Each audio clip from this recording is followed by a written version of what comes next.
চমৎকার আরেকটি দৃশ্য দেখানোর চেষ্টা করছি। সেটা হচ্ছে ডাবল হ্যান্ড ভিউ পয়েন্ট।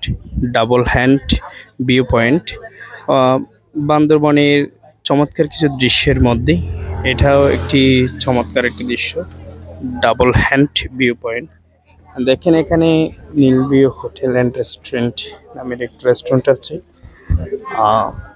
মূলত বিষয়টা দেখানোর চেষ্টা করছি। প্রকৃতির সৌন্দর্য কিন্তু অত্যন্ত চমৎকার, সাবলীল, যেটা মনোরম হয়। মানব সৃষ্টি যেগুলো হয় এগুলো হচ্ছে আসলে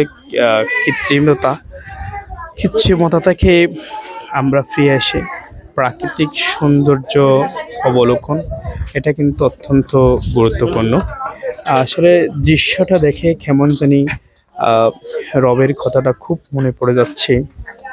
পাহাড়ে আসলেই পাহাড়ের এই দৃশ্যগুলো দেখা আমাদের ও খালাকনাকুম আওতাদা সবসময় যেটা বলি, আল্লাহ তাআলার যে সৃষ্টির ব্যাপারে চমৎকার সৃষ্টি, আমরা যদি এগুলো অবলোকন করি তাহলে রবের কথাগুলো সব সময় আমাদের খুব মনে পড়ে। আমরা সেজন্য আল্লাহ পাক রব্বুল আলামিনের বিষয়গুলো আকর্ষণ করি। সিরু ফিল আরদ, আল্লাহ তাআলা নিজেই তো বলছেন যে তোমরা ভ্রমণ করো। ভ্রমণ করলে আসলে নব জ্ঞানগুলো ধারণ হয়। সব মিলিয়ে সর্বশেষ যেটা বলছি, ডাবল হ্যান্ড ভিউ পয়েন্ট অত্যন্ত চমৎকার একটি দৃশ্য এখানে।